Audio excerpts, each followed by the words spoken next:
Greetings all, this is Patricia and I am traveling for history. I'm in Salisbury, Vermont today at the Salisbury Fish Culture Station. And I'm here today with Alan, who's going to tell us more about what this interesting setup is for. So this is the lower raceways at the hatchery. This is where some of our adult broodstock are kept. You may have seen the lighthouse fish. The lighthouse is on the other side of the road, and the main hatchery building is right there. The incubation system is right there. So that water there, all on the inside, comes down here and gets reused with water that comes in off this pipe, comes off of the south raceways, which are up there, which are younger fisherettes. But this is where a lot of our older fish are. These are Magog steelhead. I think you met them earlier inside. This is adult fish. We're going to take eggs out of these this year. They're a 3-year-old. We take a brood line this year they're a 3-year-old. We don't take a brood line. We take a brood line as a 4-year-old out of these fish every other year.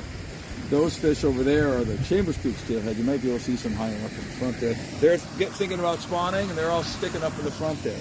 The males, they're probably sticking under here. We can go under here. We might look better under here because I think the sun is the light is in the males are over there. So these fish, we're going to be spawning these. This is going to be our new spawning tent right here. Oh wow! We're going to redesign this because the last one we had it got flattened during that windstorm 2 years ago.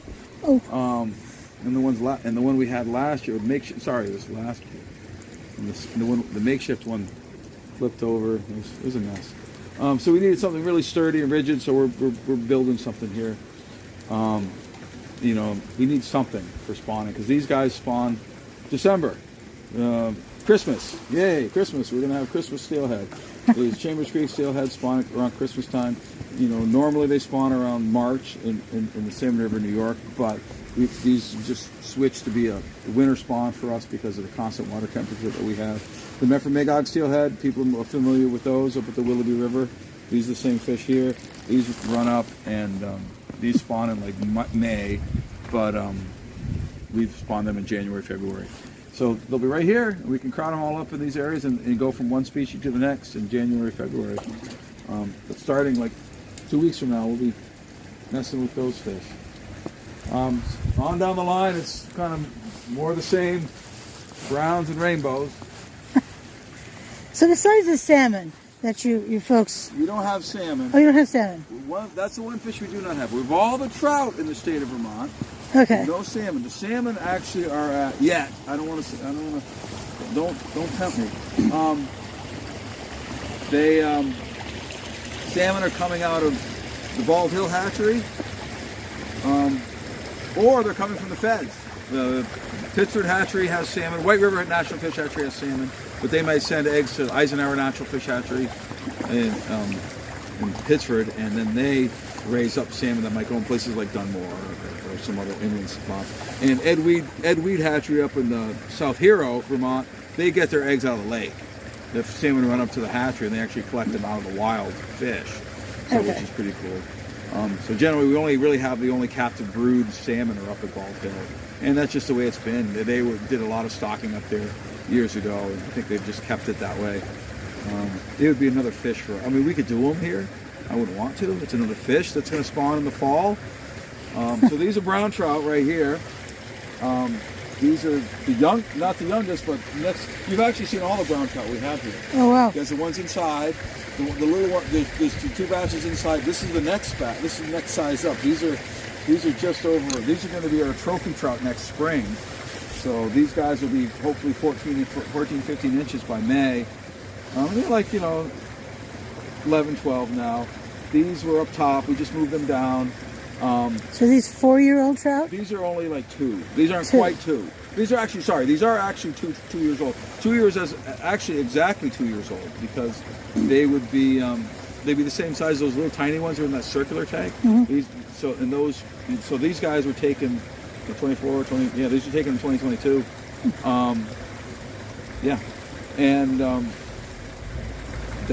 These guys will spawn probably down here. These guys will replace the ones in the lighthouse next year. These guys will raise some of these, stock some of these out this spring, 850 I believe. And the rest of them will become broodstock that will get moved in the lighthouse. I'll strip them out next fall, and then these will get spawned you know, as a 4-year-old in 26. Yes, 26. So we're in 25 right now. These will be spawning as a as a 4-year-old in 26. Wow. Yeah, it's never ending. It's just rotating them through. Those are rainbows. Those are young rainbows. Those are the same thing. Those are 2 years old right now. They're going to be 3-year-olds next summer. Those are the old strain of rainbows. We're just keeping them just in case we still want to use those fish for some reason. We're not completely committed to the. We're committed to the Eagle Lakes and stocking, but you know we're still trying to figure them out in the culture situation. Then you know we might want to hold these just for another year. If not, these will get stocked next fall probably. It's not a big deal for us to keep a few. So if they don't get caught by a fisherman, Yes. If they survive a variety of things, do they live through the winter or do they die? They might, depending. They do actually, sometimes it's surprising, they will survive. I mean, I don't think a lot of our fish, like our regular river fish, I don't think more than, I mean, if you look at studies, they say less than 1% survive. But, wow. You know, if you stock 800, well, there's, you know, could be, you know, a few fish left in there. But some will hold over. The browns tend to hold over better. The rainbows, well, the Irwin Arleys don't hold over that well. Hopefully the Eagle Lakes will. I think the Eagle Lakes have held over, you know, in some of our rivers throughout the summer a little better. So wintertime is tough regardless. I mean, you're having, you know, it's cold and then come springtime, shoosh.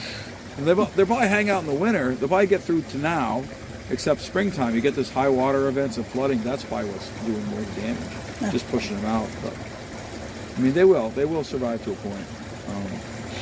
And a quick rundown on the names. If you watch the other videos, and I filmed a lot of here, so we have brown trout named because they're brown. Yes, they're good point. Yeah, they are brown. Okay. They're from Europe. They were brought to this country back in the 1800s, and they're kind of naturalized in the state pretty good. They do well in warmer water and more degraded habitats. They're harder to catch. Actually, that's what they say. They're harder to catch. More of a nocturnal feeder, but you know, younger fish you can catch, no problem. They're good hatchery fish, and they do well in lakes too. You know, Lake Bomazine has brown trout population, Lake St. Catherine. But yeah, we've got. If you want to do the rundown, we've got brook trout, we've got brown trout, we've got the Irwin Arlee rainbows, which are over there, and then we've got the Eagle Lake rainbows, which you've seen across the road in the lighthouse, and then you've got both strains of steelhead. You've got the Chambers Creek steelhead, which are Salmon River, New York, and then you've got the Memphremagog steelhead, which are from the Willoughby River up in the Northeast Kingdom, and then you've got lake trout, which are down here. I'll show you the lake.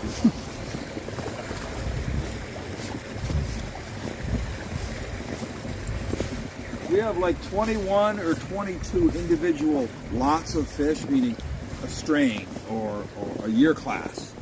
That's what we have on station right now. So I have like 4 or 5, you know, lots of brown trout. I have, you know, same thing with, you know, 4 lots, 5 lots, or like 4 lots of steelhead. I got 2 lots of lake trout.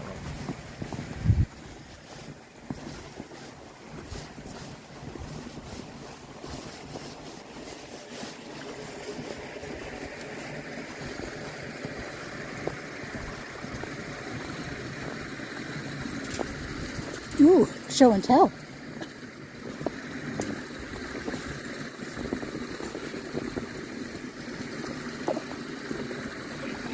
Hopefully I can scoop them up. Right down here, you'll see. So we have to cover these with blue board. This is actually, well, it's not blue, but we used to use a tongue and groove blue board, just insulation. These are, I think these are like 3 or 4-year-old lake trout, I forget. They're young lake trout. They're not sexually mature yet. They have to be, some of the bigger ones in there might be some older fish that got mixed in. But these fish are possibly a replacement brood line, lake trout, if we need them. And since we're doing away with some lake trout in stocking, we may not need as many, so we're not sure what we're going to do with these. But yeah, we have these fish. We have to wait till they're 6 years old to get eggs out of them, which is, you know, they're wow. 6-8 pounds, Ooh. 10 pounds. And we took eggs this year. out of our lakes, but we didn't need them. We just took a few for brood line purposes. So these guys are just a backup right now. Both of these are kind of a backup until we figure out what's going to happen with the lake trout program. But we got them. They do really well. I mean, this is the lowest water. This is the water before it exits the hatchery. It goes into the settling pond. There's no fish in there anymore. So this is, they do fine in this water. Even like I said earlier, they're kind of like need good quality water. Well, this water is probably pretty good if they're living in it. So this needs to stay cold. They need it below like 50 degrees to spawn. If it's if it's lower 50s, the eggs don't do well at all. So that's one of the unique things about being here. We're like during the summer it might get 50s down here with the water temperature, but usually it's in the 40s. It's just still pretty cold, so they do fine. Well, the air temp, well, at least when I left the house today, it was 30 degrees Fahrenheit. So would the water be colder because it's surrounded with the concrete? It a little bit, like really cold days. Yeah, I mean you'll get some chilling, but within a degree, there's enough flow. So I don't know if there's enough contact time. I mean, up there when we recirculate water up top there, yeah, we'll see some cold days where it will definitely be a degree or two colder. But down here it almost moderates itself. But yeah, we don't have much freezing or race. But nothing really freezes. I mean, around the racks where the water spills in, yeah, that'll get really cold days. That'll freeze up, but it won't cause any backups or anything like that. And you never see any. There's enough movement in here. It's pretty much not too bad. The pond might get a little bit of freeze in the corners, but yeah, that stays pretty warm too. So why do you need installation boards? So that's to keep these fish. They're like a deep water fish. They're usually during the summer they're going to be 80 feet. Now they're going to be in the shallows because they're finishing up spawning and it's dark out. They need it dark, and if not, they'll get cataracts. They'll get sunburn. And yeah, it's just the way these fish are. Usually you can keep them pretty good. This would be one where it'd be nice to have a completely covered area for these fish. But we haven't gotten to that point yet. Hopefully, just like anything. What do you build? If you build it, you want to be able to work around it. They make big Quonset huts. We kind of discussed that, but you got to come down with the money to do those things. Or if these Lakers go away, that's a problem we don't have to deal with. If the lake, it's like we may not have the Lakers. If we don't need the Laker brood line, and if we can get eggs from the federal government, because they have the same Lakers at White River, they still stick with that program, and we can say, well, we don't need these anymore. If we really need to get back in the lake trout program, we can go to Lake Champlain, we can get lake trout like we did before. Isolate them, do the water, do the virus testing and all that, and bring them in here. We've done it before. We can do it again. If we really needed to get lake trout back in the program, it's not like the fish don't exist. They're there. You might take some time. We could build an isolation unit here if we needed to. You can make it work. So we'll see. But it's nice to have them here now. We'll see how it goes. They're good fish. They don't die for any reason. They're nice. The one fish, they're actually the best fish to raise because they don't give you any surprises. They don't fight. See them. They're not chasing each other around trying to fight each other to death. They just sit there, feed them, and you sit there. Well, and they get big. Yeah. Well, that's about it for this section. It's such a, when you're driving by. Yeah. I would never have imagined all this is behind me. Down here, yeah. And some people just go up to the upper raceways, don't even notice it's here.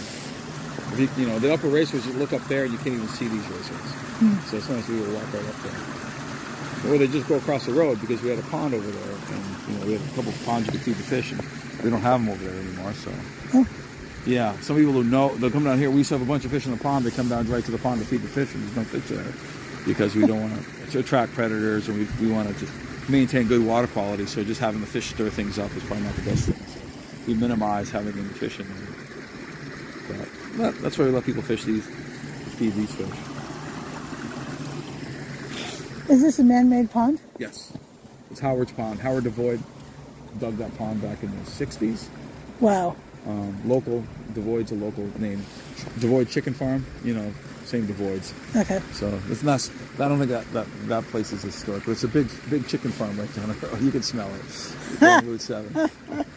big fans on the side of these huge buildings. Yeah, it's a local farm. So yeah, I hired the boy as a manager for like 10 years, but my boss was a manager longer than that. These remind me of the springs of going to bed. Yes. Yeah. And this is all. These covers are all for predation, birds, everything. It definitely helps because we get bird life. All kinds of bird life comes in. Blue herons, osprey, eagles. Eagles too. Yeah, but the eagles usually don't go on the raceways. They usually throw a dead fish out here. They'll pick up dead fish.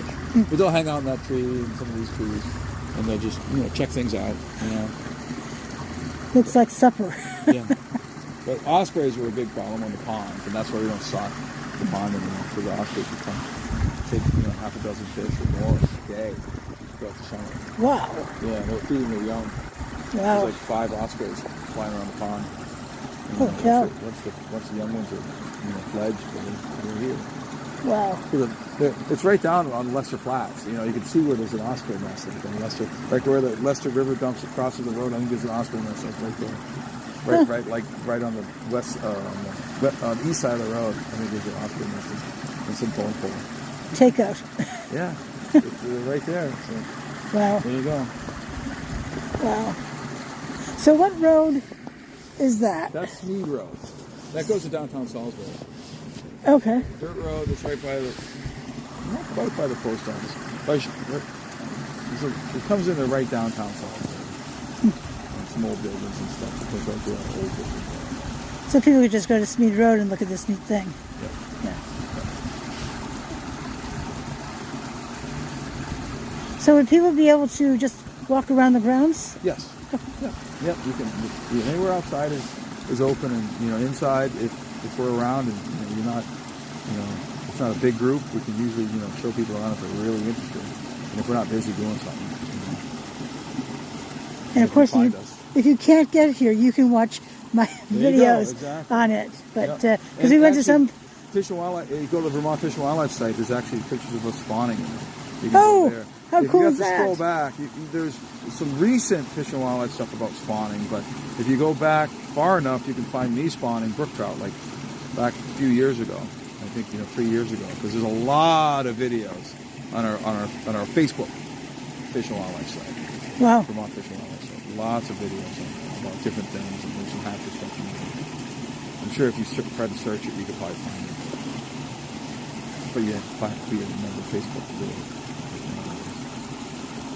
Look at that. This has been incredible. I mean, I love unusual things, and this has been amazing. Did you want to say anything else about this area? No, I think we're pretty much it on this area. These are built probably. Oh, that's what I was going to show you further up. This is a unique feature. The unique feature I was going to show you. Of these here? Yes, it's all the way up at the front of the Raceway. Okay.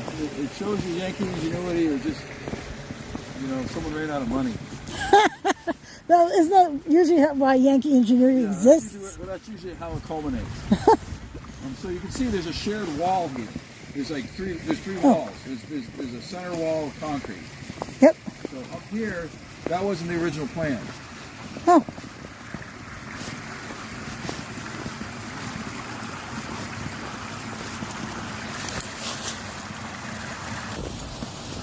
Okay, so we're back where we started. Whoops.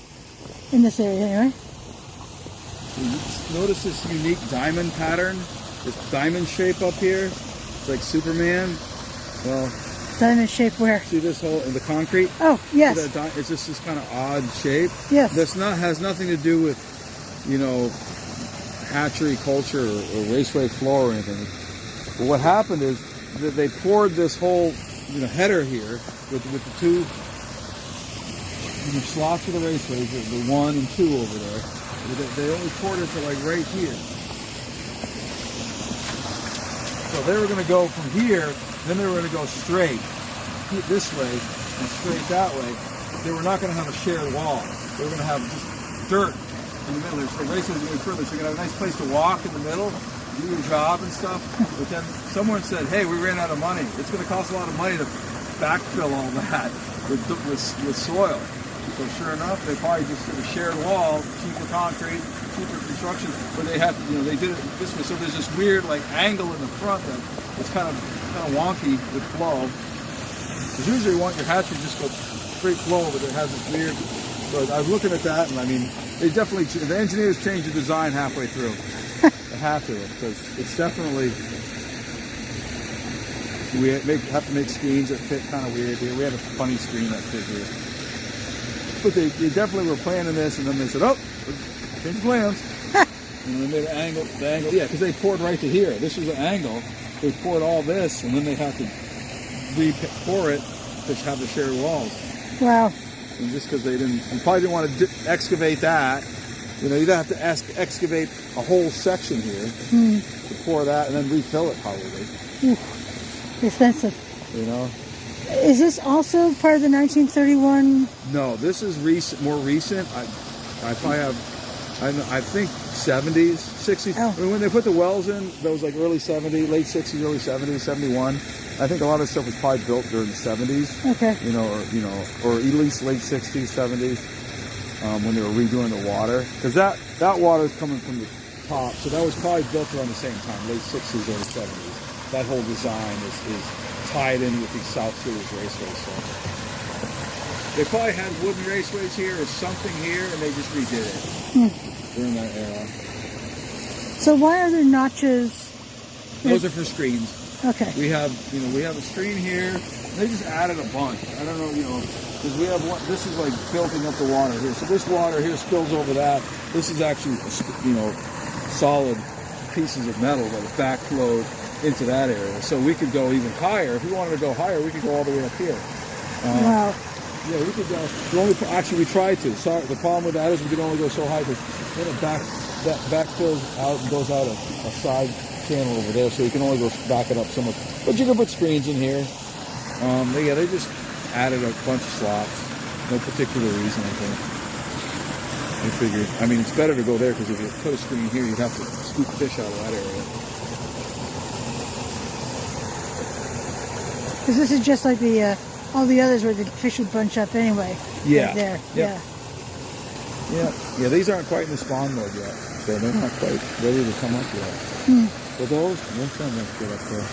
So are there males on one side and females on the other? Nope, these are all just these are mixed, male and female. I haven't sorted these for sex yet because they're not old enough. Now they are. I could be doing it right now, waiting for a warm day. Those are we did last year because we already spawned those once as 3-year-olds. So those guys have been spawned once. So those are females and the males are in the back. And I just have to handle those around Christmas. Like this coming week, I'll probably might go through some if I have the time. So, yeah. Wow. And once they're sorted like that, I don't want to like put them back together because there's another lifting you got to do to male female. If you do the initial sorting of male female when they're getting ready, it's a lot easier.